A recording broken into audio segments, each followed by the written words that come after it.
2nd May 2019. Today's Thursday, 8:15 p.m.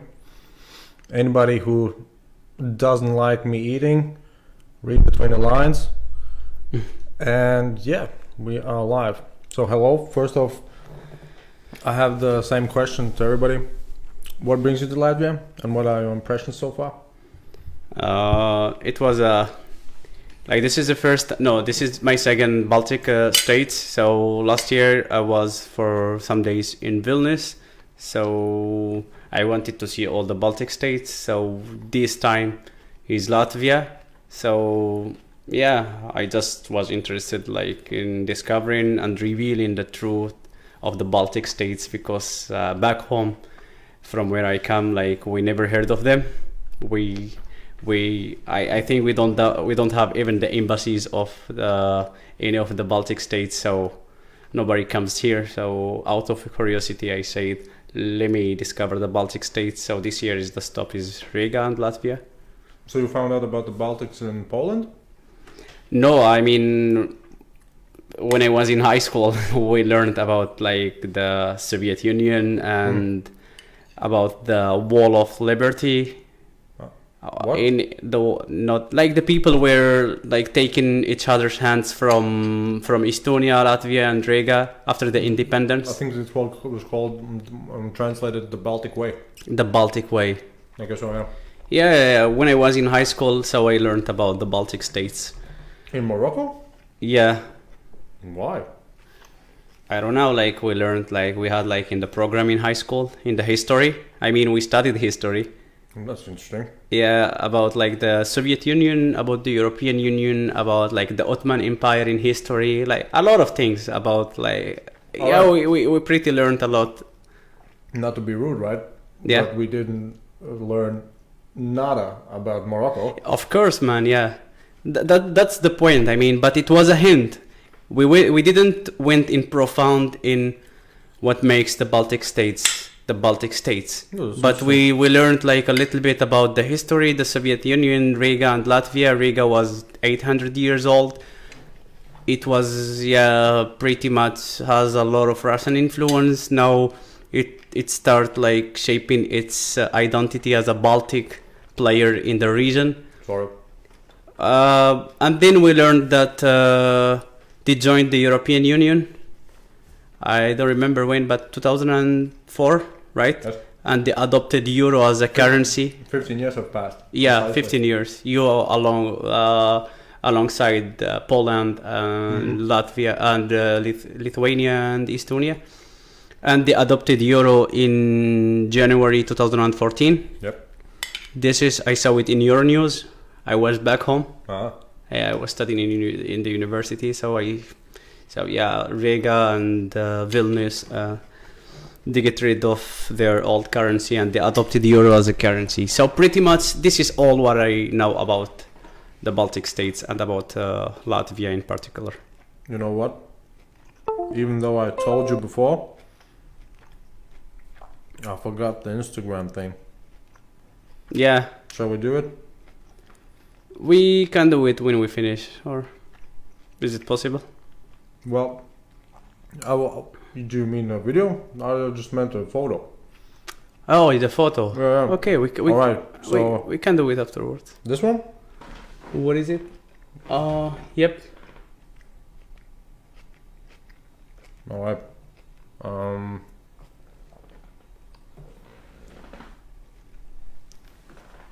I think we're on the shot. Yeah.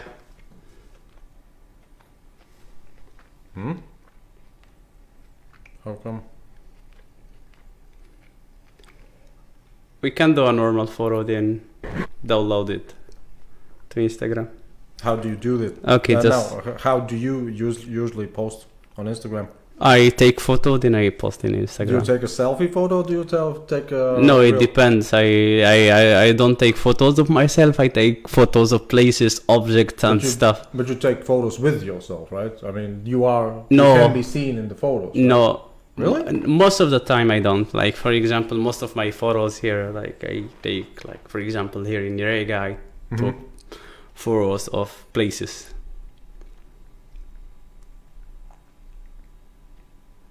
Let's try another one.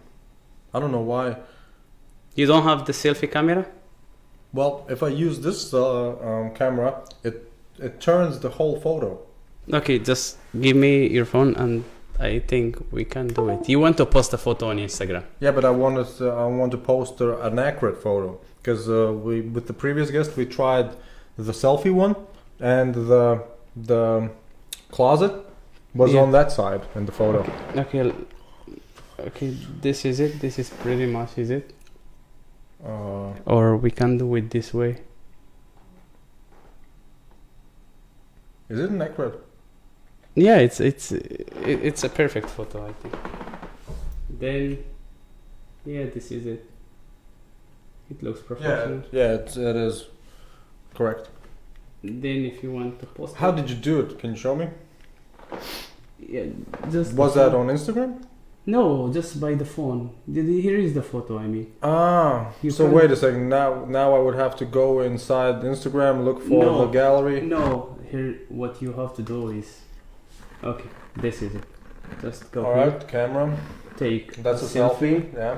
If you want to take a photo, you can take a photo Yeah, like yeah. this. All right. Then you will go to Instagram. Where is Instagram? You will go to Instagram. And upload it. Yeah, and upload it. This is your profile. And is it possible to make one directly from Instagram?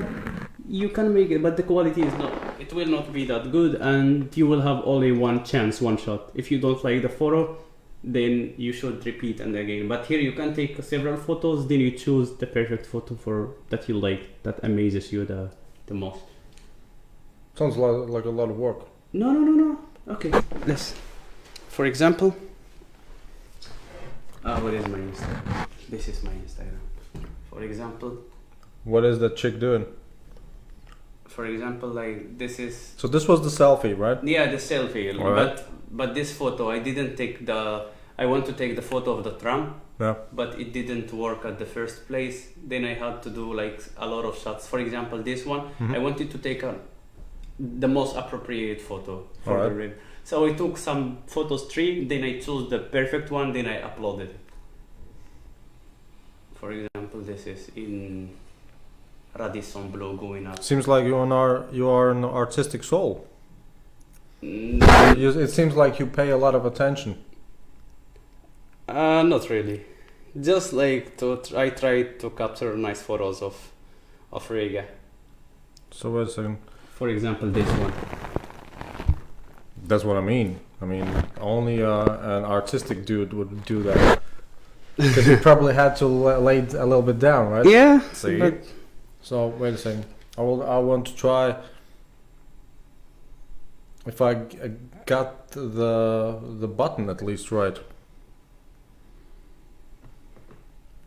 So we're still live. yeah. Well, anyway, dude, it really seems like your method will be the best. Okay. Yeah, I know, Yeah. man. Because it's Yeah. impossible to do it. Well, it's not. This is how I mean, everyone does it. I mean, I did really. Yeah, I mean. So why didn't the previous guest tell me so?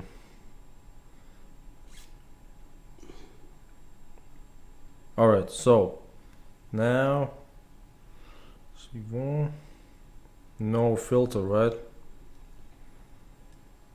No filter. Yeah, go ahead. Now I should write down. So this is the 64th episode. 64th.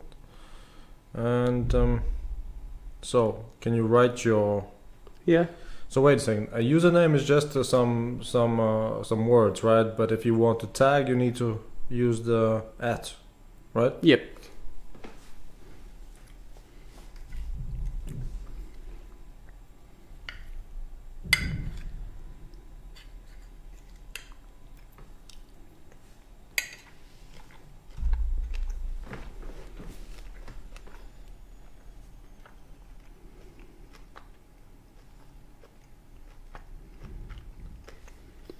This is it. All right, and now you will receive. I some, will receive a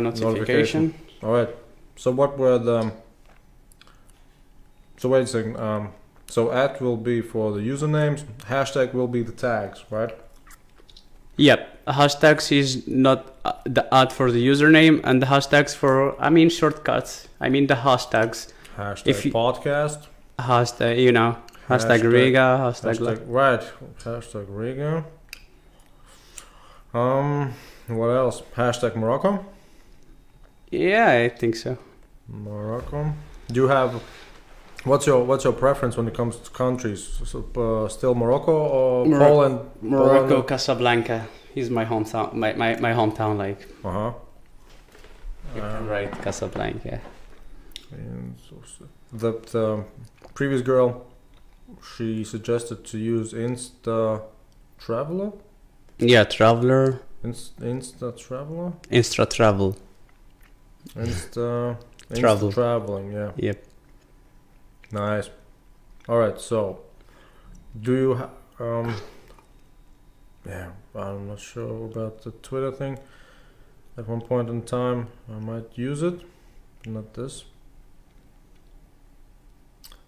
Oh, and if I use the video, I just press this, then video, Yeah. and then I can make an accurate video, right? Because I can This just is press you. this. You will show a video. You will show a story. This is like mainly for stories or for videos. I mean, you can do it for videos. So was the elevator one? It was a video. Then I From uploaded. Yeah, but from it my was phone. for camera. Yeah, And from then the you just camera. upload Then I uploaded. All right. So I'll keep that in mind. I'll keep that in mind with the because I think I will be switching from Instagram pictures to just plain some. How long can you make a video on Instagram? You can make.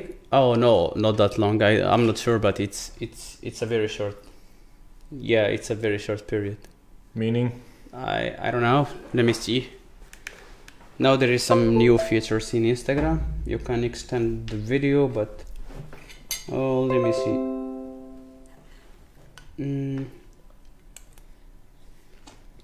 Yeah, for example, this video. Don't work like a marathoner, work like a sprinter.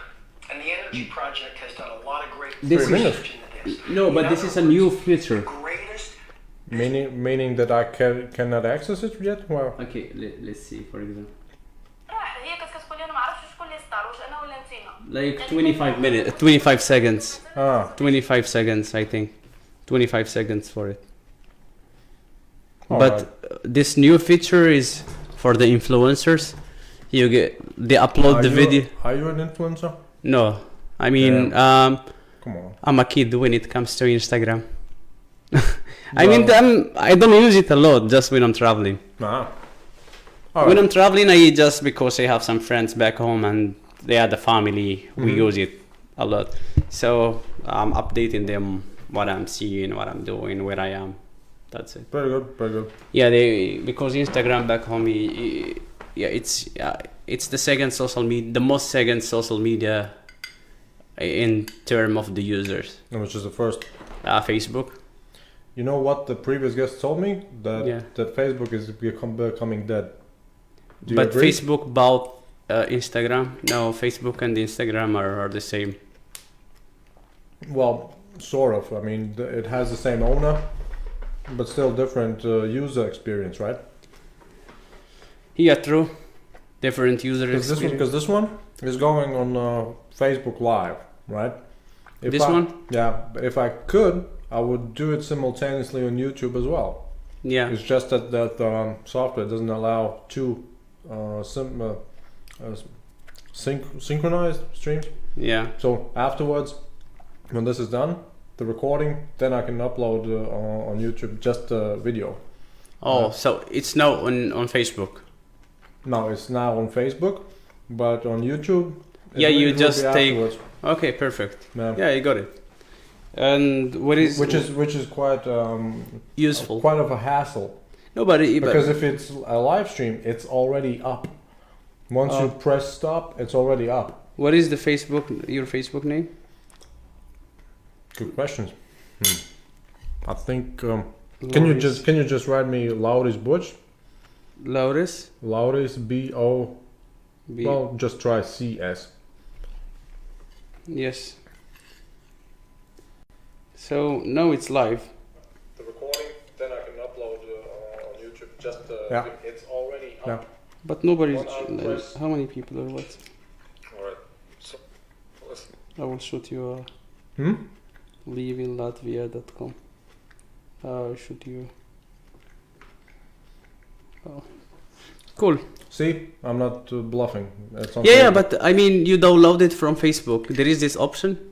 Oh no! Look, I've tried it, but the quality on Facebook is lower. Because Facebook streams on 720p, Yeah. which is weird. Because they could easily do it on 1080. Yeah. They can easily do it. Yeah, because honestly, I didn't know that you can record on Facebook and download from Facebook the video. I didn't know it before. Then you post it on YouTube or you keep it. Yeah, and it's just, why would you, in a way? Because I once thought, because it frees up the resources on the computer, right, and stuff like that. Nah, the quality. Once I uploaded it on YouTube, it didn't recognize it as HD. Yeah. Cool. Anyway, so you came to Latvia. You heard of Latvia in your school in Morocco. No, I mean, we just got some hints about what's going on.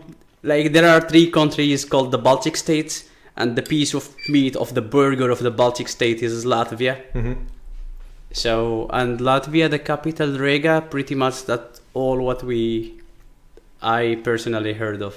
Then in your news, I caught some news that they adopted euro instead of the leva. What was the currency? Before? Yeah. Latte. Lats. Okay, so they adopted the euro instead of the previous the previous currency. That's it. Then,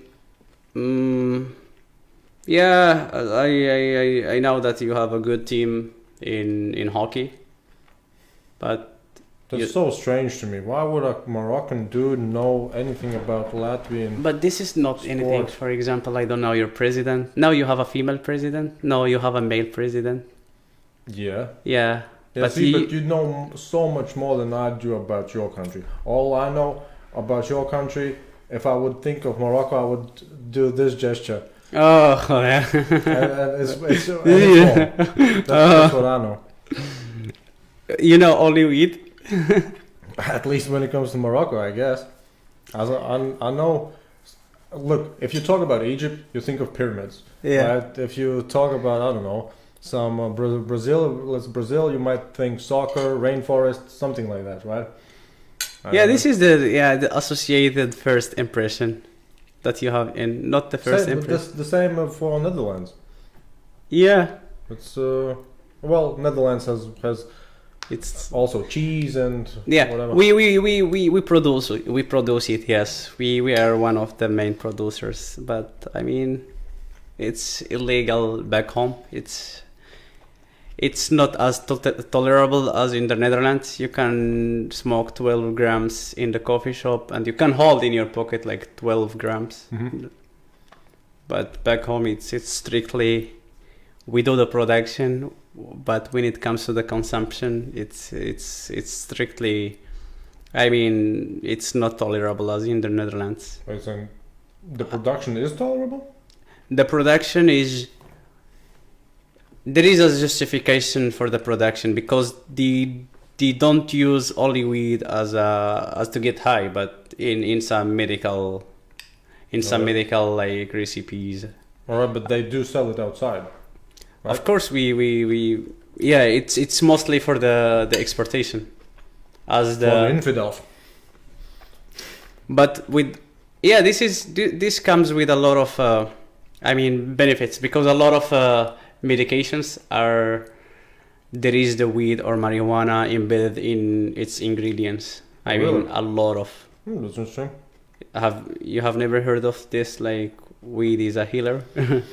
Well, I've heard of it when it comes to America, because a long time before they started legalizing in their particular states, they had those medicinal regulations, right? So everybody turned out to have glaucoma or something like that, just to get that what was prescription or license? Yeah, prescription. Now, I've heard of that. Yeah. But I know that hemp in general is just quite a useful, beneficial plant Yeah. overall, right? Not just for consumption, but also for food, material, Yeah. building, lots of things. Yeah. So So that's it. Like that's going back to the point. That's what I knew about Latvia before, but which now is quite a lot. I'm telling you right now, it's quite a lot. Why would you even know that, right? I don't know. That's quite a lot. Do you try to find out many things about the country you are visiting?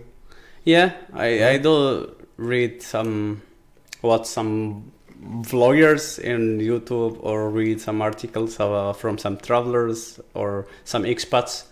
Yeah, because the expats give like a perfect, not the most perfect idea about living in a country, but about like someone who is not from the country and living and actually settling down in the country, paying his taxes or her taxes and making his living in the country. So he can give you or she can give you an idea about the country itself. A traveler can give you like some insight about what to do, where to go, where to eat, how to sort out. Yeah, that's it. But I mean, I read some articles from some it was ages ago. Some expats that they are living here, and I saw some vloggers before coming. Yeah, some vloggers on YouTube. Mm-hmm.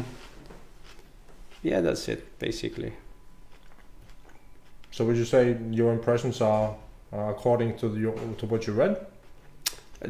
Now, when I was seeing the city from a tourist or from a traveler perspective, it's I got an impression. It's quite more than what I expected because I visited before, as I told you, Vilnius. It was nice.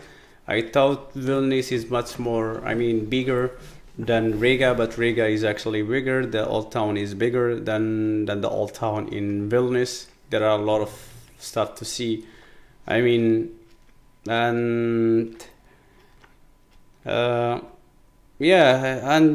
you can see some slight, I don't know exactly, but you can see like the country or the city at least, because just in Riga, it's worked well. The city, it has a character. Good to hear.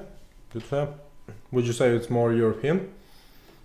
It's more European. I was today in the district of Art Nouveau. All right. Yeah. And I really admired the architecture. I was in Stockholm School of Economics in Riga. Mm-hmm. I really admired the architecture there and like the entire neighborhood. It was really visually pleasing just to watch the buildings and see the architecture. You have to explain to me what is the benefit to you as a tourist to come and look at buildings, because in a sense I get that artistically formed building is more interesting than just a regular block, right? Yeah, but you as a tourist specifically choose to come, right, and just here's a building. This is just the district. I'm not talking about. I didn't come specifically to see the district of Art Nouveau, or I came to see like how Latvians are actually living in Latvia. Who are the Latvians? Ooh, then you just made some major mistakes. If you want to see some real Latvian, I would suggest to just go to some rural areas. Yeah, of course. Yeah. So this is Riga, and what's even worse, this is the center of Riga, meaning there's not much Latvian in it, right? It's more either tourist oriented, or how would you describe it? Or globally oriented in general, because the center students. Where the expats living. That as well, and the center actually represents, I would say, 300 years of different occupying regimes, right? We have, let's say, when it comes to architecture, we have a little bit of German, we have a little bit of French, even a little bit of Russian, right? So it doesn't really reflect some old-time Latvian buildings, right? But I think so. Yeah, I think, but it doesn't make any major difference being in the center or in Latvia that you will meet most of the foreigners. But I think I saw a lot of just to go to the coffee, to the caffeine, and to the main chain of the coffee and order. You will order from a Latvian, or you will go to the restaurant. You will order from a Latvian. You will just jump on the tram and just for 2 stops, then you will see Latvians. Most of them. You have the right attitude, but yeah, I'm not saying that it's wrong, right? It's just you never know. It might be an ethnic Russian. It might be an ethnic Indian. No, I mean I can recognize Indians by their Russians. You're struggle. Racist, man. What? No. No, I mean I'm I can kidding. recognize Indians. I mean, I love these people. They work hard. They work very hard. I mean. Very good. Very good. I mean, whenever you go. Yesterday I ate in a place called Tuk Tuk. Tuk tuk. Yep. Why not? The guys were incredibly nice. I had a chat with them. The owner or the guy who was making the food. It's Indian Pakistani place. Which is not the same, right? They are basically Right. the same. You ask the Indians and Pakistanis. Yeah, they are basically the same. They love each other. I mean, they love each other from the core bottom of their hearts. Yeah. Have you been there? That's good sarcasm from you. No, yeah. You know how the media commercialize between us as Moroccans and Algerians? No. Because you have no idea about the region. Anyways, the media of Morocco like commercialize Algerians as bad people in general. I don't want to use the words, Algerians? but yeah, Algerians.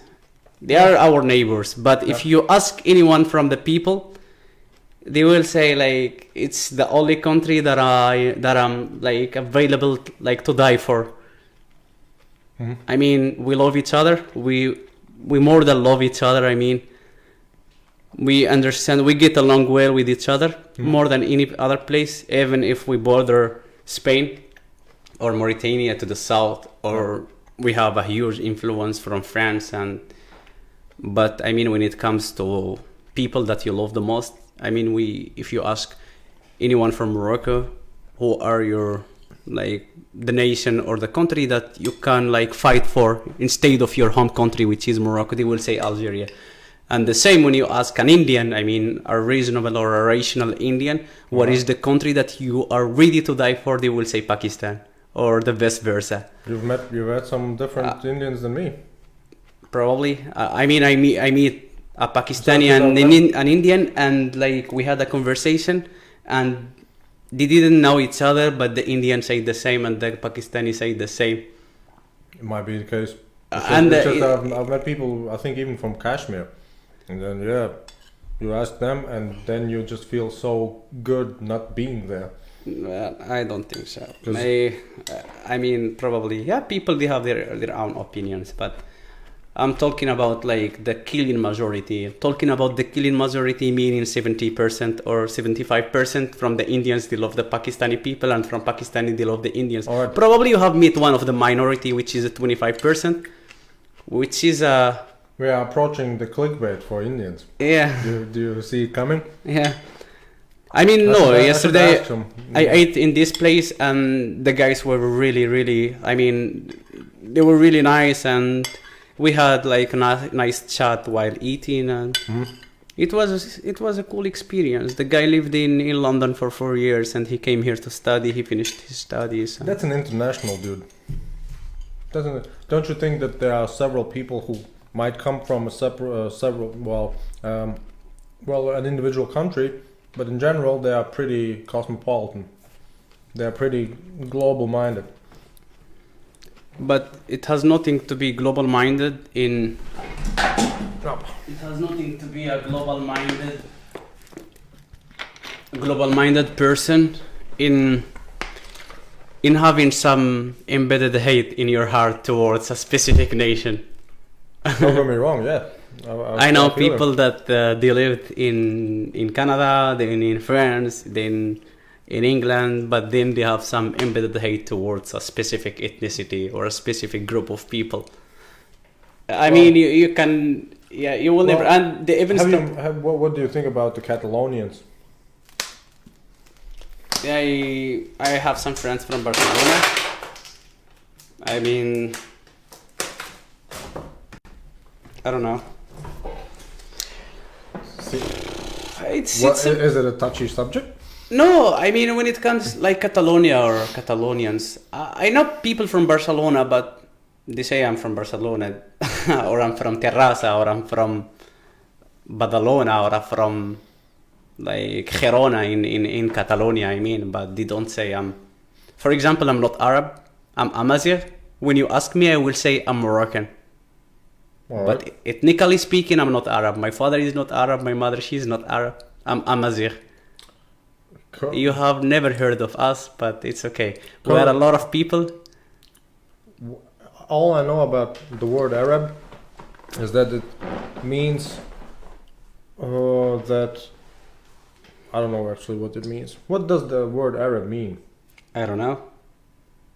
Because it's not equal with Muslim, right? Muslim is religion.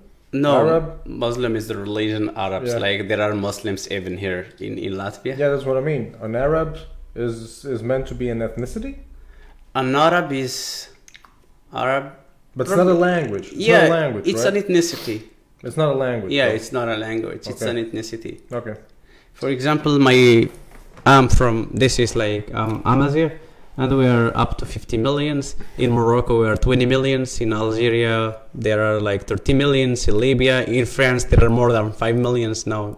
And what's the story about Amazirs? This is. I mean, we are the first people in North Africa. We were living in North Africa. I mean, you can name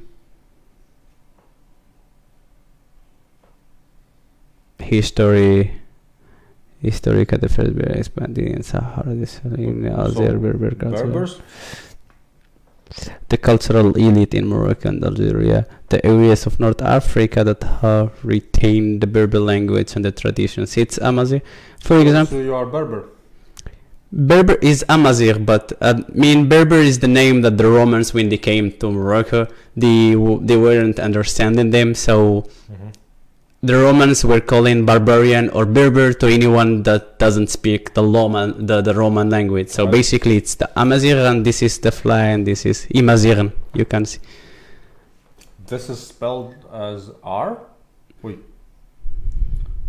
This one, the Yeah. one looks like I will show you the letters. It's an interesting letter. It's old as the Greek. We have that our is- own calendar, which we are now in year almost 3000. So what's the starting point for you? I mean the starting point since the Numidia, the Numidia Empire. Numidia. No Media Empire? You have okay. Amazigh letters. This is the letters. So you have a separate alphabet. Yeah, this is the alphabet. Looks like hieroglyphs almost.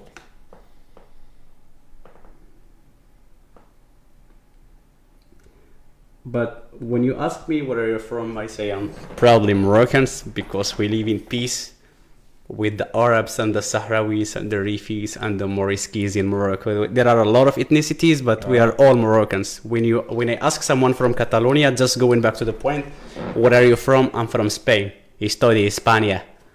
Alright. Point. So I never meet anyone. There are two people from Catalonia. I mean, one from Gerona and one from Terrassa. They are working with me in Warsaw. When I first asked them, where are you from, guys? They said we are from Spain. So that's the point. When you ask me, I will not say I'm Amazigh. I want the independence of my. I will not say that. But you would like? No, I wouldn't. No, from. But if we would ask in a Catalonian?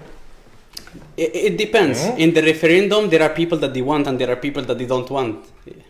Yeah, same And with- yeah, for example, I know people that they don't want, and two close friends, as I told you, they have very neutral, slightly oriented to staying with Hispania. There might be young people. Yeah, they are 26, 28.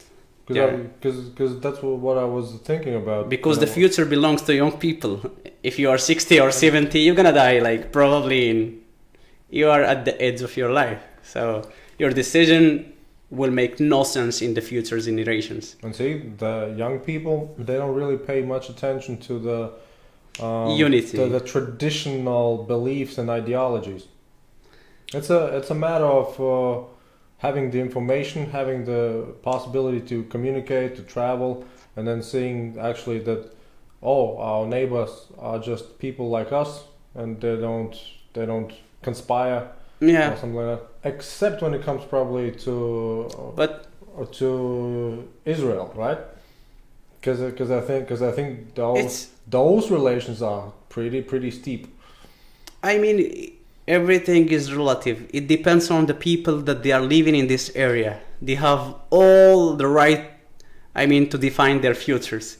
If I was born, for example, in Catalonia, let's not just emphasize on Catalonia. Let's say in País Vasco. You know, País Vasco, it's a region in Spain. They want to claim their independence as well, and there is. I believe you. It's País Vasco. It's the capital is Bilbao. The second largest city is Santiago, is San Sebastian, and there is another region that in the past they want their independence as well in Spain. All right. It's Galicia in the north of Portugal. The capital is Santiago de Compostela. Yeah, but people at some point they understood that the unity is the power. I mean, you are now in the European Union. With your passport you can live and travel wherever you want, which is a privilege that I don't have. I'm coming like from the north of Africa, and even Africa has a lot of potential, but we still like struggling in unity. But wait a second, it's a little bit weird when you say that, right? Because historically speaking, I guess people from Morocco were able to travel at least to France, right? Yeah, we built France. I mean, So after the second war, after the second World War, a lot of people. What did they teach you about the colonialism? We weren't colonized. We were like in protectory. We were What's the difference? protectory is we had the king. Still, Morocco is a kingdom. If we were colonized, like Well, India, for instance, had still the Raj, right? But Great Britain was the. no, I mean it was a protectory India, as well. All right, but still. No, colonizing a country is coming and taking the power. For example, what they did with Algeria and Tunisia, with like France did it with a lot of countries. I mean, they came to the country and it was a French territory, like an overseas French territory. All right. And people fought for the independence till like the 1963 they took their independence. But in Morocco we were on a protectory. So France was taking the protectory, meaning that still we were sort of colonized. But we used to have the king, the Muhammad V. He was like the symbolic like king of the country, ruling or managing the country alongside of the French authorities. So that's it. But I mean, the colonization, we weren't colonized. All right. Let me rephrase the question then. What do you think of another country's influence on your country's politics and general well-being in the past 100 years?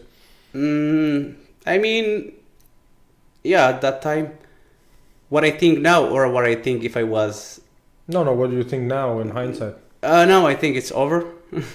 We still have only the language, as French language is as the second language, and the first and the second, like the first language is Arabic and the Amazigh language, French language is the second language. Pretty much we don't have like much influence. I mean... Really? I mean in the cuisine... Could you travel to France, or do you need a visa? Yeah, we need a visa to all the European Union countries. I somehow thought that the previous European either colonies or protectorates or whatever, that nowadays they still have some convenient ways to travel. Yeah, the previous colonies or the overseas territories, for example, l'Île de la Réunion, it's an island in Africa. You're dropping a lot of regional names today. Anyways, it's an overseas territory it's an overseas French territory in the middle of the Pacific. Okay. Okay, I will show you where it's located. L'Île du La Réunion. So this is it. L'île de La Réunion. So they can't travel to France without a visa. So Saint-Denis is the capital. This is l'île de La Réunion. Look where it's located, between Mauritius and Madagascar. You see, and this is where we are. So they can't travel to France without a visa because these can travel without a visa, but you cannot. Yeah, because we are a fully independent country. That's coming back to the question of the influence. So we get rid of. I mean, we have now we elect our prime minister or the president by elections. I mean, but for them, because they are small island, they can go and travel. Just book the flight ticket and go there. And you, as Latvian, you can't do your Erasmus here because it's a French territory. I have a friend, like she did her Erasmus in this island. That's it, pretty much. And how did you end up in Poland? I visited the country 5 years ago. I liked the place. I came back like 3 or 4 times like before, and I was offered a job within a company there. So I took the offer, and I'm Varshavian for more than a year. What are your plans? I don't know, like accumulating more professional experience, then I don't know, like building a career. In basically. Europe? It depends. I mean, it all depends. I mean, I like to move around. I saw pretty much everything in Europe, but I still want to discover Europe. But I would love like to go to Asia for a time. Then, how many countries have you visited in Europe?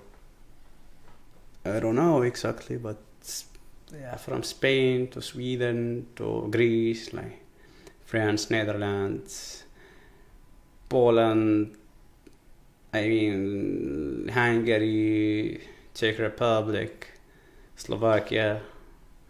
I'm still waiting for Romania, Bulgaria. No, Romania and Bulgaria not yet. So? Missing a lot?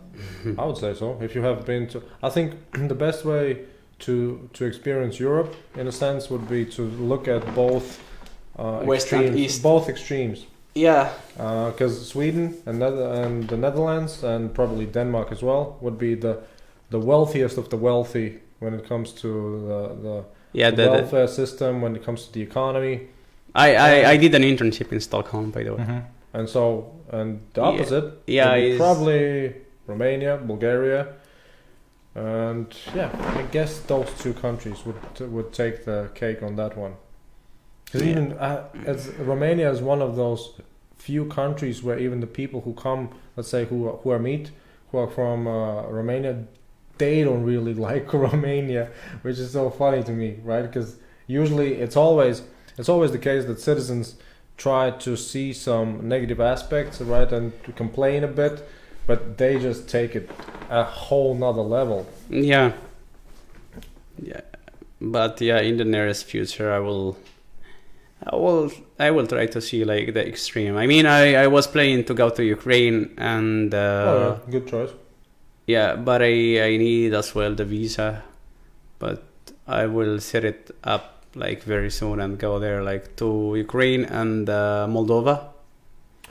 Moldova is the least. Actually, if you do some research before you go, I somehow accidentally YouTube recommended a channel called Bald and Bankrupt. Yeah, I know this dude. He went to. I saw the video to the least visited.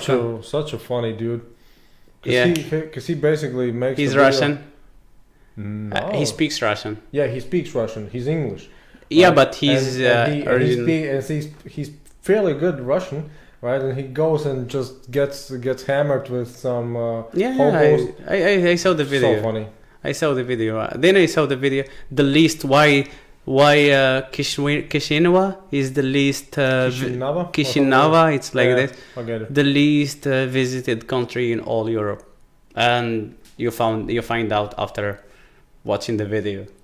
Well, he showed the real, well, not the tragic sides, but still somehow it doesn't really seem like a civilized 21st century Yeah. infrastructure.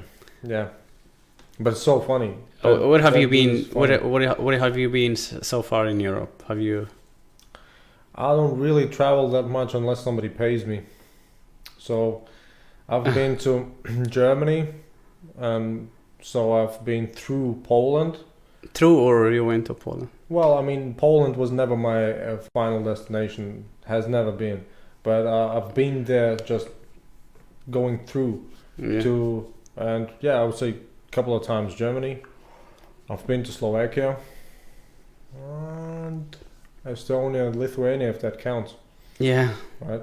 But yeah, I'm not really keen on traveling. I'm more a convenience person when it comes to these things. In our family, we have my father and my sister. They like to travel, and the rest of us just chill. Yeah. Fair enough. So you host people and you interact with people from.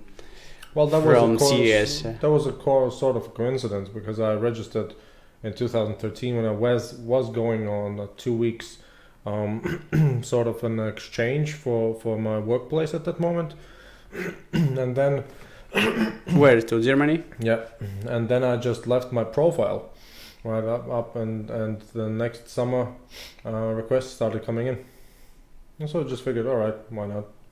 Yeah, it's really. But I didn't really think of, participating long term in any sense. I just went to Germany, figured that might be cheaper because I got almost 800 euros Yeah. to go there.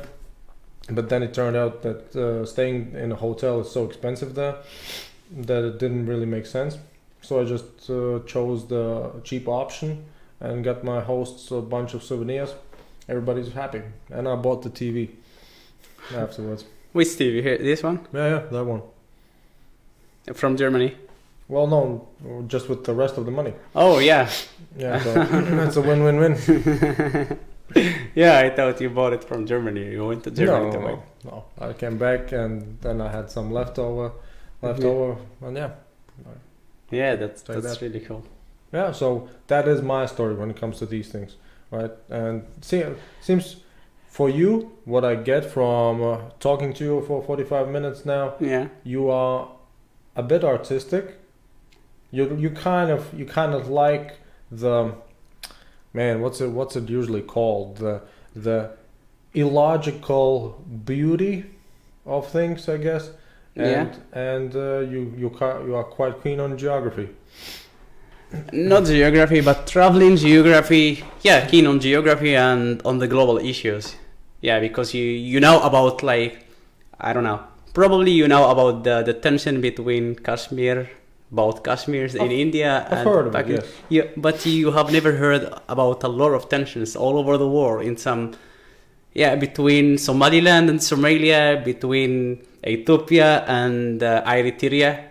You know what? I mean, because you go like to the most debatable topics, which are most of the times are pointless. And because the solution is between the hands of the decision makers, but they don't want to make the solutions. But you forget like some minor like conflicts in some hidden parts of the world, which have like no solutions. Like no. For example, as I told you, some tensions between a lot of countries in all over the world, like in Falkland, or between the UK and Argentina, or between Ethiopia and Eritrea after the Italian colonization, or between Sudan and South Sudan, or between Kosovo and Serbia. You know what I think will solve the problems most of the time? Just better Wi-Fi access. Yeah. Yeah. Yes. If people have just 24 hours in a day and they are mostly occupied, just scrolling through Instagram and Facebook, Yeah. they don't have time to think about. But they don't have good Wi-Fi in these countries. See, see the Estonia, your neighbor country, that has like the fastest Wi-Fi on Earth. Maybe. They have no problem. You see, they are going ahead. Yeah, that's one thing that we could definitely learn, to just be more pragmatic about things. Yeah. Because they don't really fuss around. They are quite, well, they just analyze it. All right, so what is the... what is the problem? situation? Yeah, we... Okay, do And it. there's no emotion, no drama. Usually, it's just this is the best option. Yeah. Let's do it. But yeah, I would say that's one of those things that will change with your generation and newer ones. They're not so what's the word? They're not so short-sighted. You know what I mean? Yeah, sort of, but I mean, it wasn't the appropriate description or So adjective. what would you say? I, mean, I don't know, like, it they look beyond their own plate. They don't... I mean, it's like, for example, we cannot generalize the young people all over the world, because the young people of every region or every sub-region, they have their own concerns. Your generation with smartphones, I'll give you that.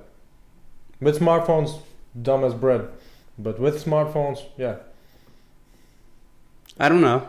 With smartphone? No, dumb? without smartphones, dumb as bread. With smartphones, good to go. Because there's a major difference.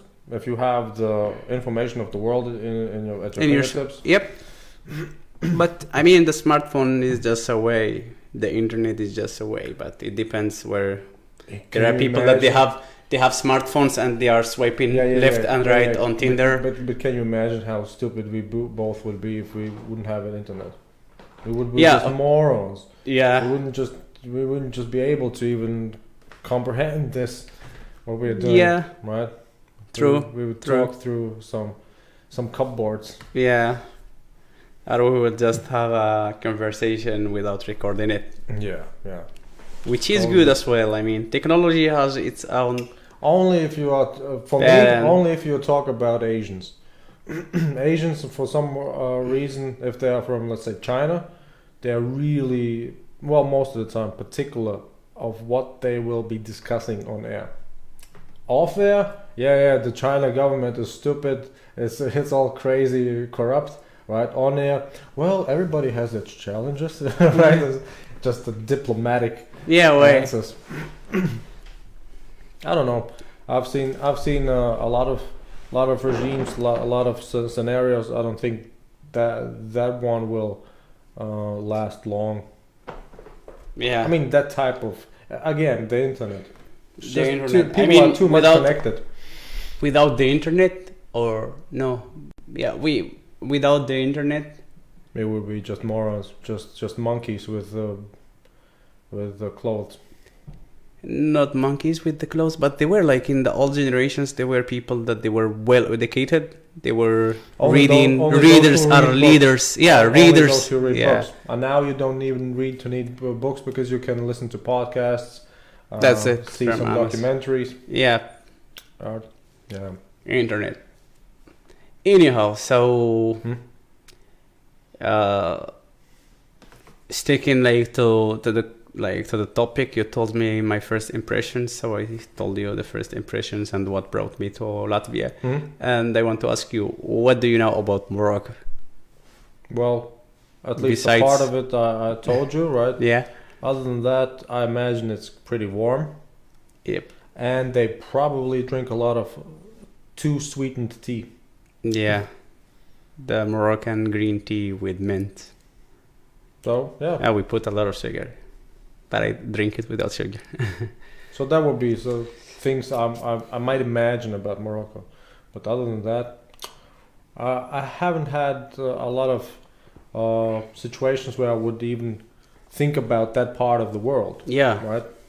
Yeah. If you ask someone from Morocco, like a regular dude from a university, you go to Casablanca, the biggest city where there are like a lot of people. You go to the main university, you just pick someone. Most probably he would or she would be speaking in English. But what do you know about Latvia? Latvia, what the crap? Latvia, they don't even make it to the European Cup, so we know it. Because we watch football is the second religion back home.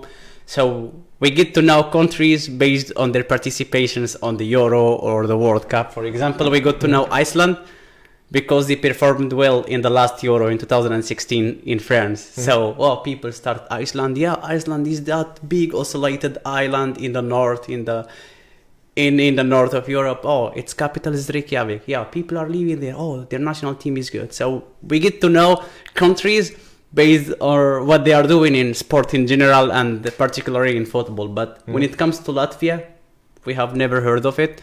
There are a lot of exceptions. You will find some people that they are well educated. They go behind the extra mile and outside of the comfort zone, starting like to discover or travel to other countries, and that's it. The same for Latvians. I think if you ask any Latvians, what do you know about Morocco? Yeah, probably they heard of it, but they never be like. It's really rare to find a Latvian traveled or living in Morocco. I meet like one Latvian lady. She was living in Casablanca. 3 years ago. Yeah, 3 years ago, in 2016. You met her in Casablanca? Yeah, in Casablanca, or 2017. No, I think before. Was she still living there?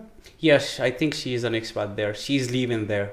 She's leaving. I think she's leaving, or she's married with a Moroccan dude and living there. But she's living there. No. It was an event organized by an Egyptian guy who is living in Casablanca, and a Polish woman. It called Pages, the other side of Morocco. So they host people like every 2 weeks there is a theme. So I don't remember what was the theme, but there were some people talking. And this lady, so she was talking, I came from a tiny country called Latvia. So she was telling about her experience in Morocco. Yeah. The only thing you can probably predict is once people go outside of Latvia to live in another country, they probably will lose the language. Well, maybe not them, but their descendants. Because funny enough, I had just recently a woman over here, and she couldn't speak a word Latvian, right? She only spoke Portuguese. She was from Brazil. But it turned out that her great and maybe another great father Yeah, he was actually an Latvian immigrant, and so it turned out I didn't know that as well, but through her I've found out that yes, actually at that time in the early 1900s, many Latvians actually emigrated to Brazil. Yeah. I don't know really why, but yeah, specifically to Brazil. So she was one of the children's children from those people. Yeah. But she didn't know anything about Latvia. She had no relation to Latvia whatsoever, which is probably the most common scenario, I guess, because you have some places where people still try to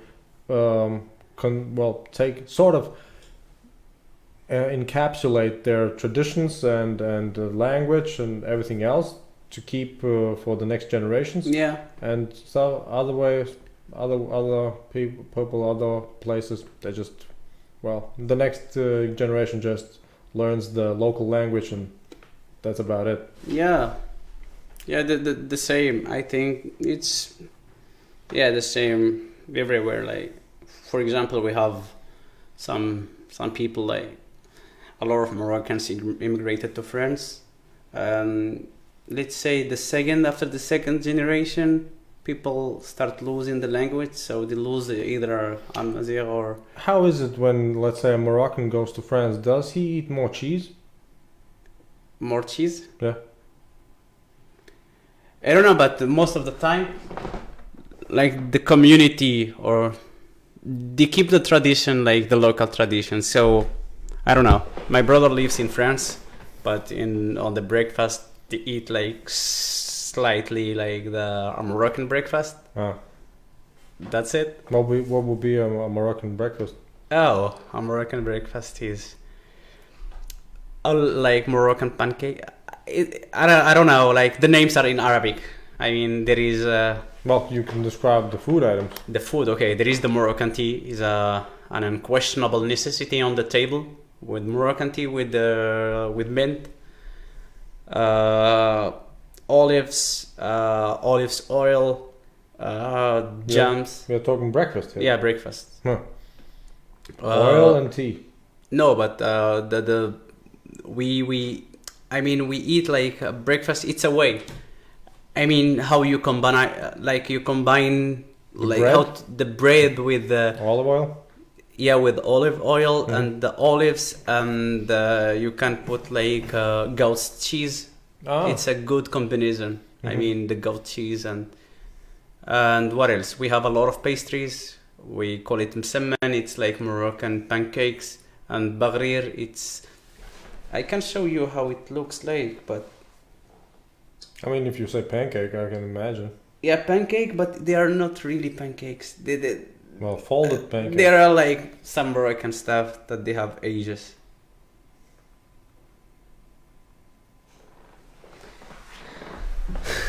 That's it. As I told you, the olive oil is this one, and this is the olives, and this is the pancakes that we eat with honey and butter. Yeah, it looks like a pancake, dude. And we have this is like msemmen. It's another way of What's that? pancakes. This is the bagrir. It's like a pancakes. Why is it so porous? There are some holes on it because there is a special plates where they are cooked. Oh. And this is like Moroccan bread, and these are Moroccan pastries. This is, as I told you, the teapot. Mm-hmm. This is Moroccan pastries that we eat on the breakfast. So Nutella should be popular in Morocco Mm, because these look like they would go well together. yeah, they will go well together, but we eat it most of the time with authentic honey Mm. from the Dubai directly. Is it because it's just The Moroccan breakfast, I think it's always healthy. You should keep it healthy, like the original olive oils and the authentic conserved, the home conserved. How many nutritionists would say that eating pancakes for breakfast is healthy? But the pancakes from the complete blé, What? from the complete. Okay, from we. It's from the complete cereals. I mean, yeah, they are that's from. interesting. Yeah, Do you make it fresh? Yeah, I mean, you buy the cereals. Well, that's interesting. You make it fresh. You don't buy them. I mean, Mm-hmm. you make it at home. Wow. Probably takes a lot of time. Yeah, usually like breakfast. Yeah, it takes a lot of times, but we make it like the portion or the amount that will last for a week. Then So you have to do it like. So since you travel a lot, what do you eat when you travel? I mean, I like international cuisines. Like for example. McDonald's in Poland, McDonald's in... No, I in Poland I have eaten some, like not always, but at least once a week, once 2 weeks, sometimes twice a week. I eat something Polish. Mhm. But here, for example, I tried. Oh, wait a second. You have religious restrictions, right? Of what you can eat. Just when it comes to meat. Yeah, Poland likes their pork. Yeah, but I don't eat red meat at all. So it's for me. I don't eat red meat. You are missing some good meals, right? I don't know. I like liver. Yeah, Yeah. that's what I mean. Yeah, a lot I of- like lot liver, of but tasty the red things. meat I don't eat it. Mm-hmm. I like chicken. I eat a lot of KFCs and a lot of chicken, and I eat a lot of duck. For example, in the Easter, so I was eating duck, like traditionally speaking, which is good. I mean, but the red meat generally here in Europe, it's not as. I mean, Dude, Poland, meat and potatoes.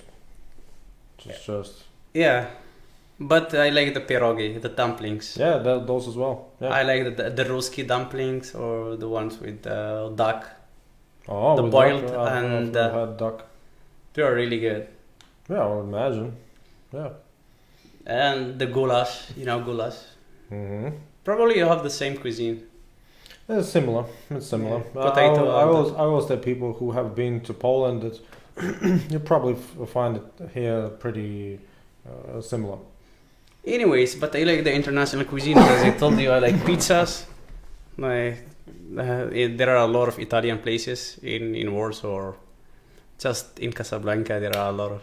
Well, we forgot to speak about politics, right? Because you mentioned that you are keen on those things as well, right? Not that keen, but I like to hear perspective from people that they are actually living the situation in a specific country. I just like to listen. Because we started speaking about America, and Yeah. then you said about immigration policy and that you didn't get a visa, but then on the other hand you said, well, that's a fair choice for them to make. I don't know. This is the orientation of a whole country. So people they voted for No, I mean the politics. orientation. Yeah, I'm talking politics. Generally speaking, I have never voted. I have never voted in my country because I was, and I think I'm still agnostic when it comes to politics. I've never heard someone say I'm agnostic when it comes to politics. Yeah, I'm really agnostic when it comes to politics Why because not? I really don't believe in politics. But I like how people. I mean, there are two endless topics to discuss: women and politics. On sport. I mean, sports here in Latvia, you can kill it quickly because, I mean, sport, I can say sport in Morocco back home, we can kill it quickly, but when it comes to football, since it's the second religion, you cannot kill the topic quickly. Mm-hmm. But I think like women and politics, there are the only two endless topics, and whenever I open like a subject about any political issue somewhere in the planet with someone from that region or from that country, I just enjoy like hearing what he's saying. But deep inside, I'm really agnostic when it comes to politics. All right, so mix it up. So what do you think of women in politics? Women and politics, they're amazing. So let's kill it. No, women in politics. Women and politics or women in politics? In politics. Women in politics. Yeah, women as politicians. Women as leaders. I mean, this is like a very. This question is pointless because women they are equal as men, but why? Really? No, but why this question? I mean, I made it because I heard like a quote from some leader. She got like a position, then she wrote a quote. I made it to this position not because I was a woman, but In because spite of it? oh I forgot what she wrote. I made it here not because I was a woman, no, just because I was deserving it. Yeah, I was deserving it, or something like this. Like women in politics, they are like men in politics. I mean, they just. I think men in politics are more funny. I don't know. By the way, Don't you think Donald Trump is more funny than Hillary Clinton? In Lithuania, they have a female president. And have you ever had here in Latvia a female president? Yeah, when we joined the EU, at that time we had a female president. Okay. Well, she was, if you consider when it comes to global politics, she was the best president this country has ever had. Yeah, because she made it through the. She fulfilled the criteria of joining the EU. That as well, but mainly because she was an import Latvian. She wasn't a real Latvian in a sense. She was imported. Because she's from Canada, and Canada is probably the best country in the world, right? So it's just she had all the Western values, all the education you could ever need, right? And then she just came to Latvia. She's Latvian.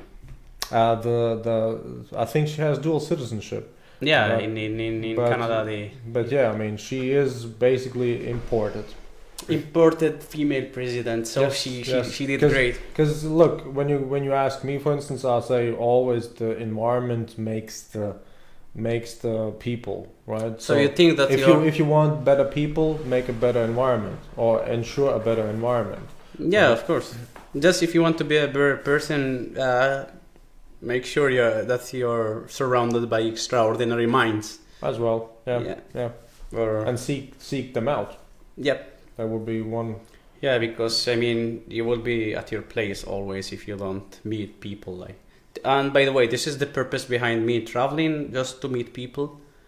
I could like just, I mean, stay, and when you travel and meet people from different places, I mean, your horizons got like expanded a lot. And that is what's the. by the way, you are the first Latvian that I'm having a conversation with. Yeah, I told you I met this lady, but we didn't have conversation. She was on the stage saying about her life and what brought her to Morocco. I don't know if it's safe to say that you are the first Moroccan that I speak with. I think I've spoken to several Moroccans. Where? Here? I don't know. Here as well. But you hosted people from Morocco before? As well, yeah. But you are definitely the first Moroccan podcast guest. Yep. I give you that. So far so good, right? Yep. So far so good. Yeah. So anyway, my question was, don't you think that Donald Trump is more funnier than Hillary Clinton? I mean, yeah, in some like more funny in which sense? More entertaining. But he's not a one-man show or a stand-up comedian. I can't say like Gad al-Mallah is more entertaining or more funny than. He is a reality show star. He is a reality show star. No, I don't know. Like, he's a politician. No, he's the president, like the 45th president of the United States of America. So he's executing his vision towards making America great again. He believed in it. He made it through the stressful and the intense process of being the president of the most powerful country in the world. But he can't be anything except he can be funny. I don't think so. Have you checked his Twitter? I don't have Twitter. I don't use it. I use only Facebook and Instagram. I think he also has Instagram. Do you follow him? No. Am I missing something? I think so. Because he's usually ranting about something. If he's not amused about it, something, he just writes about it. But usually it's Twitter. Okay. But I think I have never used Twitter, but I think I should use Twitter because a lot of decision makers they tweet. Aren't they now connected? If you tweet, you can Instagram. No. Or the other way around. No.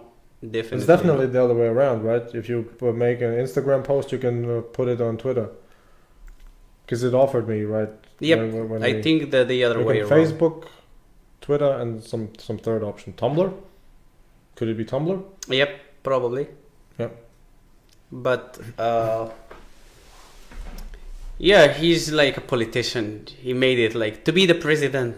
Can you imagine to be the president of 300 millions of people? Plus Mexicans. They are all 300 millions.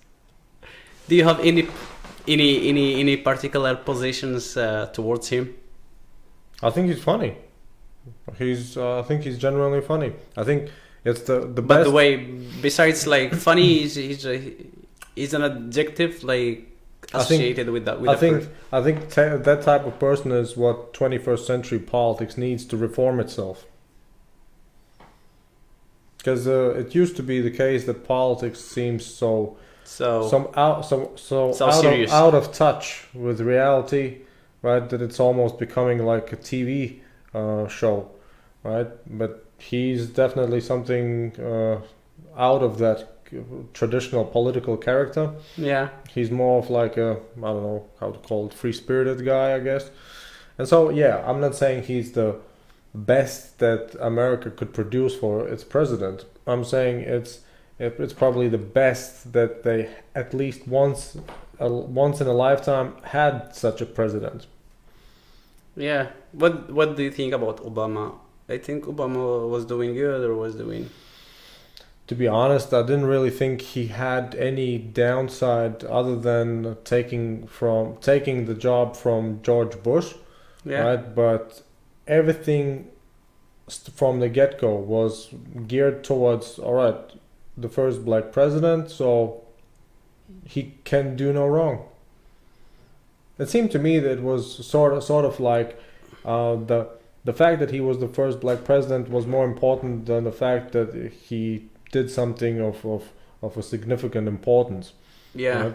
Because it seemed to me, as far as I know, that most of the politics or most of the regulations that were put in place by George Bush were either continued or even enhanced during his time, which means the administration basically just did what they did earlier as well.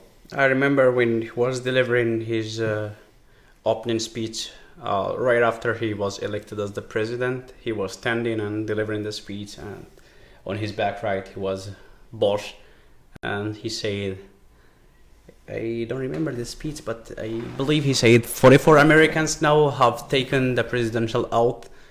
A word has been spoken and blah blah blah blah blah. Then he said America has carried on not simply because the skill or the vision of those in high office, but he did like this. I don't know, people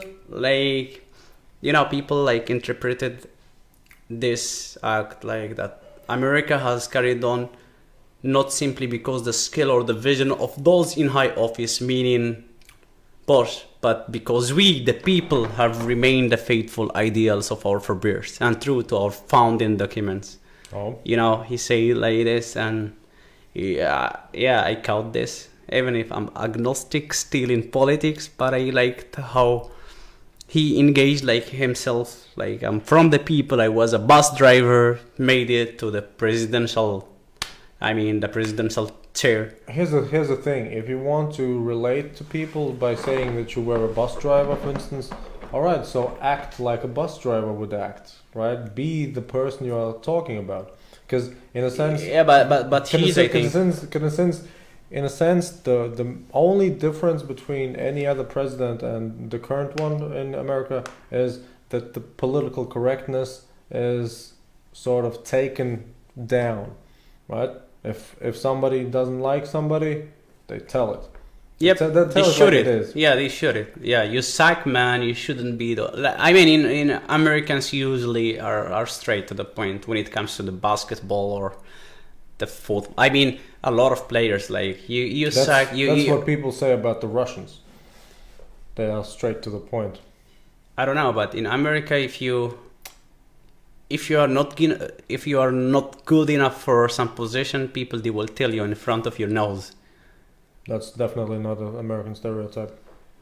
Who told you that? I don't know. At least in sports, because I saw some players it just got in the declining period of a season, and the managers or the coaches when it comes to sports in general, I think people like to criticize more freely. Yeah, but in Spain, Messi was declining, but he was never criticized.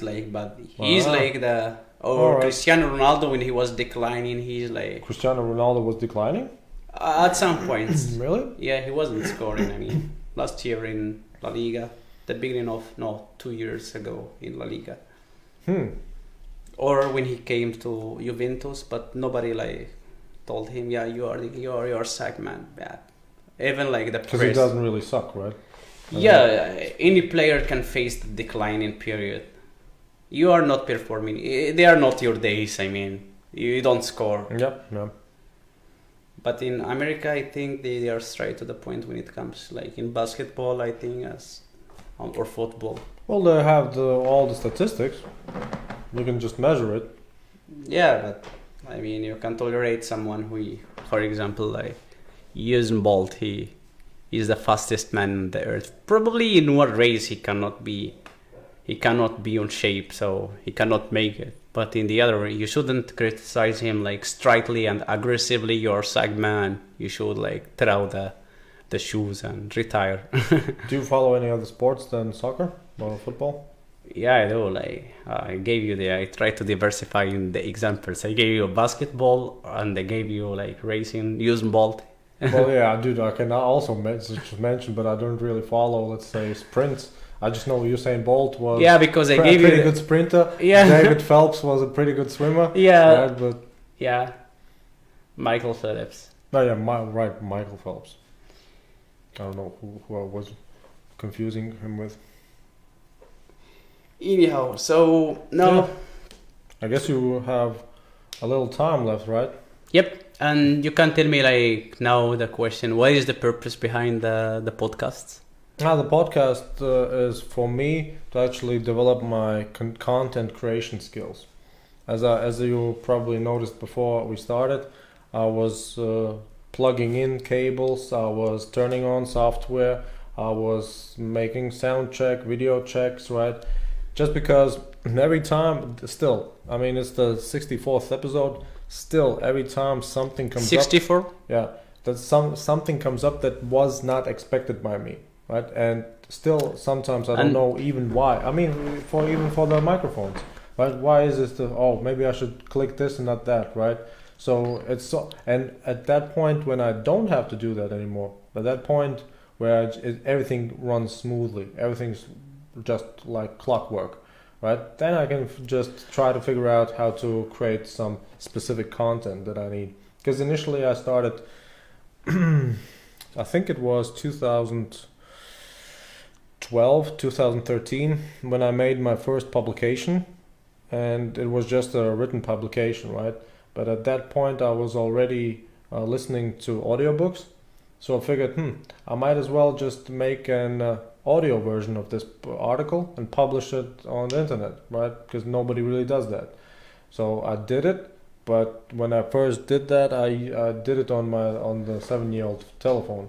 So it was compared to this, it was totally, the quality was not there at all, right? But at that time, so all right, would be fair enough, right? So I recorded my first audio article with my phone.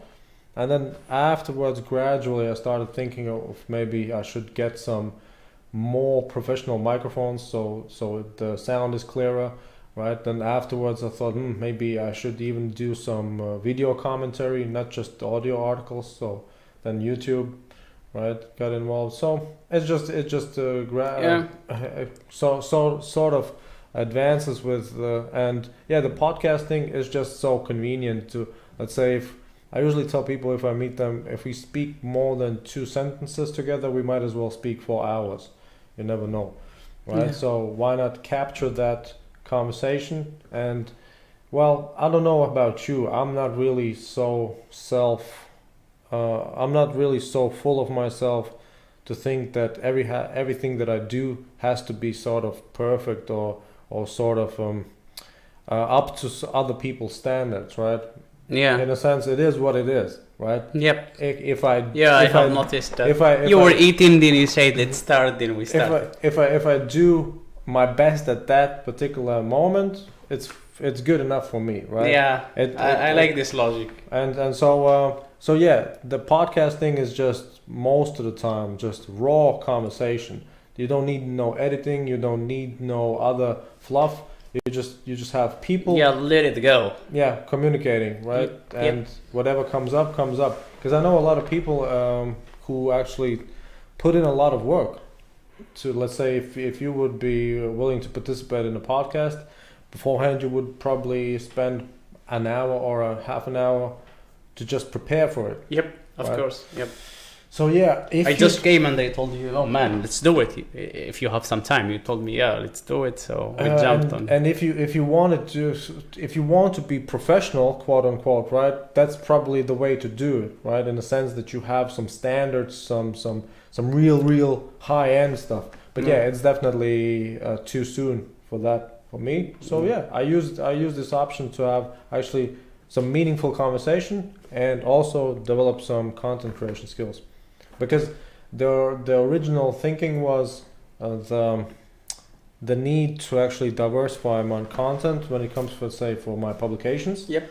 Right, but the next step would be for digital content in general. I don't know about you, but I would digital content. Yeah, because I don't know about you, what you think about it, but I think the digital economy is inevitable. I think everybody of us, whether we like it or not, whether we want it or not, will need to participate more in the digital economy. The digital economy, what do you mean by the digital economy? Like everything in the internet? not necessarily everything, but many things that we use on a daily basis will be Yeah. digitized, will be automated. Or technology. Yes. Yeah, I mean, Yes. like for example, and money making, because at the end of the day, I would like, let's say I'm 29 right now. I would like to retire at 30, right? Yeah. I would like to have enough passive income that I Yeah. don't have to worry about feeding me or my family, Yeah. right? And then just go off on, and then maybe travel the world, right? See, Yeah. do things that are not really related to your work, Yep. or something like that. Cool. So got it. Hmm? I got it all. Was Yeah. crystal clear. Yeah. Yeah. Any final thoughts? Final thoughts. It was really a meaningful conversation with you. It was a pleasure to meet you, and You're so polite. yep, we are polite people. Well, that's a good representation. Yeah, I'm trying like to give like the best image of my country. Would you like people to go to travel to Morocco? Yeah, tourism is a serious thing like back home. We have a lot of people like. I'm can- sure. I'm sure. Yeah, but I want more I people would to guess come. most of the time, most of them come from France. France, Spain, Germany, From the nearest- Netherlands. Yeah, nearest. from the Netherlands. Yeah, Mm. Spain like there are like That's just a stone's throw away. yeah like 13 or 14 kilometers from Spain to It's Morocco. probably a ferry, right? Yeah, by ferry. I think Yeah. it's less than. It's like from.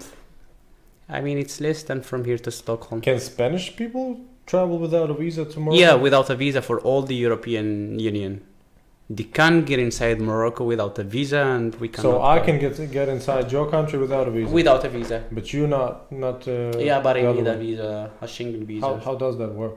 This is politics, and that's particularly what made me agnostic in politics, because it's never fair. It cannot. Sounds like you should actually be the opposite of agnostic. Sounds like that should really piss you off. Yeah, but for that I don't believe in it, because it has no logic. I mean, Yeah, so you should change it. but to change it, you should convince like 28 countries in Europe, in the European Union, convince a lot of countries. For example, if I want to go to my southern neighbor country, which is Mauritania, I should get a visa to go there. We speak the same language, we are coming from the same ethnicity, we believe in the same faiths, and I should get a visa and go there. If I want to go to Egypt, to the opposite side of the continent, I should get an Egyptian visa. We are not getting along, we are friends like brothers, but the unity what makes it. But I respect the European Union, because they made really a massive step in reuniting the nations of Europe under one flag, and you can mobilize yourself, work with There them. is an African Union, right? I mean, it's on papers, but Morocco wasn't a part of the African Union Oh, really? until this year. Ah, Last year we rejoined the African Union, because I mean, it's like, it's just a name. I mean, you cannot, for example, I'm from Africa. As I told you, I just named two countries, neighbor countries, that we share a lot of common points. If I want to travel to them, I should get the visa. you mean you need to get a visa? Yeah, you should get the visa. You should submit your papers, pay the visa fee, No. wait. Your thought is you shouldn't get. Yeah, my thoughts, I shouldn't get Yeah, the you visa. shouldn't. This is like the That's good. African Union, Yeah. and I shouldn't like get a work permit if I want to work, for example, in Zimbabwe or Mozambique or South Africa. Zimbabwe is far south.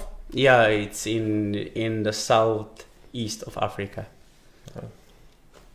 Or in South Africa, if I want to move myself and go get an experience in Johannesburg in South Africa, Yep. I should get a visa, I should get a work permit, I should get a contract. But for you, if you get a job in Sweden, you will take the ferry, then rent a place in Stockholm, then you start Yeah, living good to there. go. It's Yeah, easy. yeah. If you want to go to Spain, work, or for example, work as a summer job. You are a student, you speak some Spanish, you go to Malaga, you get the summer job for 3 months. You are traveling, getting the money, going back to the university. But when I was studying in the university or high school, every time I want to visit Europe, I pay like 100 euros, like 65 euros for the visa fee and 35 euros for the insurance. So, but for the Europeans, if you want to come to Morocco, for you can go easily to go to Lithuania, to Vilnius, then take a flight. There is a direct flight with Wizz Air to Marrakesh, to Morocco for like 40 euros.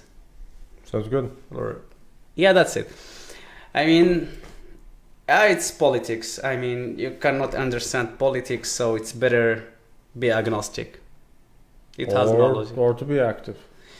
Active in the long run, you will waste a lot of your life. Yeah, but you should consider it, right? You will waste your life. Running for office? No, I mean, you will waste a lot of time. You will really waste a lot of time because you cannot change the reality by yourself. Otherwise, you will be a status quo changer. That's not what Barack Obama told us, right? I mean, the realities, are different. Barack Obama was the president of one country, which is the United States of America. But if you want to reunite Africa, you should deal with a lot of, it's the willingness of people. It's a continent. I think it's the biggest continent in the world. It has a lot of resources. If you are proposing to them that we want to be like the European Union, probably you have some hidden agenda, like soaking up my yeah, to expand the market. Yeah, but that is not a hidden agenda. That is an agenda to expand the market. But they will think, I don't know, you will be exploiting our resources. Aren't we already? They are already by some European countries, but they don't want an African country to collaborate with them, but they prefer like to be somehow ruled or managed by another European country, because sounds strange. Yeah, anyways, I don't understand the politics when it comes especially to Africa, because it's complicated. Like between the day and the night you can have like a civil war, like then a new president, then it's again, just get more smartphones and Wi-Fi. Yeah, the solution is fairly simple. Yeah, and a lot of countries, like some countries they are doing good, some countries they are really struggling, some countries they have really serious issues when it comes to safety. The safety of the country. Some countries they have two faiths, they are killing each other. What's the situation with the Moroccan army?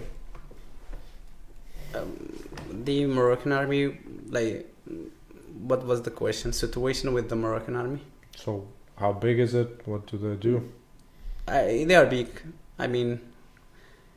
We our GDP, a noticeable amount of the percentage of our GDP is going to the defense, meaning army.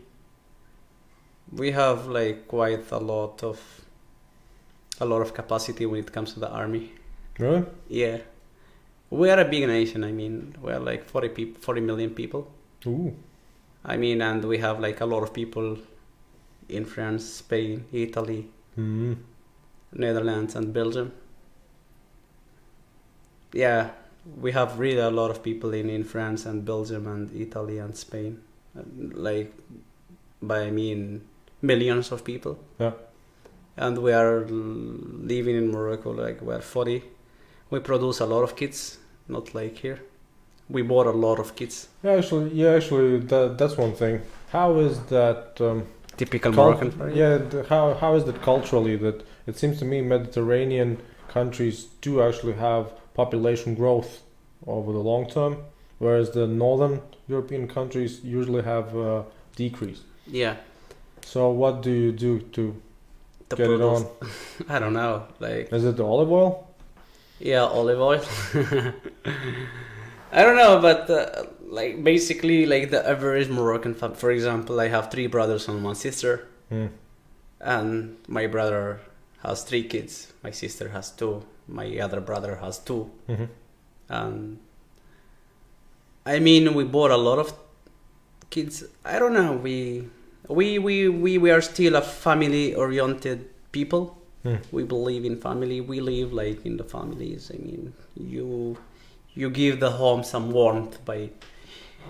People prefer like to see their kids playing around and growing like 3, 4, 5, and before it was a lot of people. Like I know even some friend of mine, like a friend of mine, like he has like 12 sisters and brothers. They are 13, and a lot of friends of mine.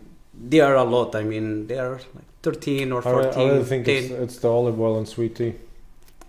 But it's the same in some aphrodisiac or something like that. the same in Spain. They bought a lot of kids. In Spain, really? Yeah, I swear. I think. Well, maybe. So maybe it's just a warm climate. Or the same in Italy, I think. The same in Brazil. Brazil might be, but then all have warm climate. Yeah, warm climate.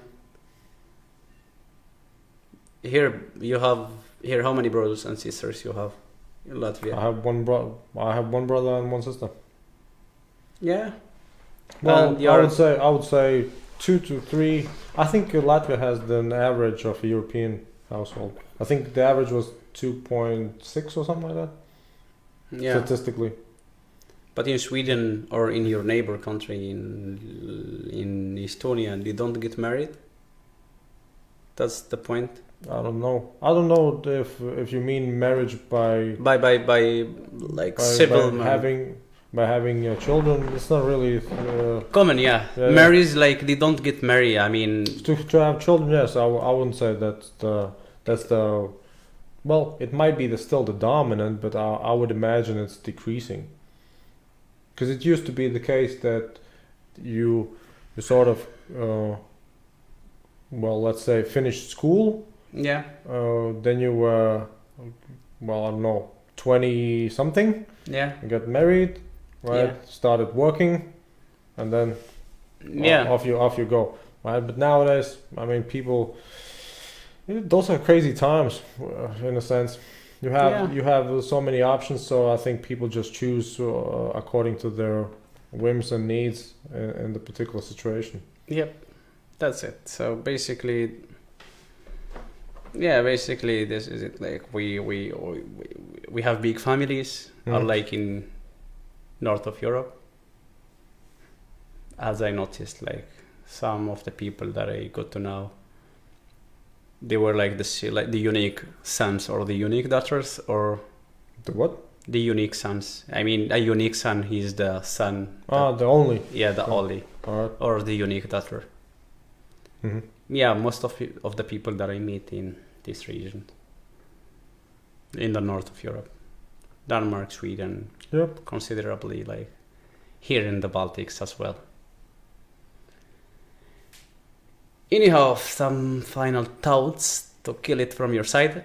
Well, it was a nice conversation. We did it for more than 1.5 hours. Yep. And yeah, I didn't think we could manage, but you convinced me that we could. Yeah. So there you go. Thank you so much right. for hosting me. Well. And good luck to you. And good luck to you as well. If you are sometime around Latvia, yep, just let me know. Yep. All right, man. Well, if you ever like thought about visiting Morocco, Do you have some cash? I can like make it easier for you in Morocco, or if you want to come to Warsaw or to Krakow, I can let you know. Yeah, just let me know and deal. Mi casa is tu casa. All right, thanks, man. You're welcome.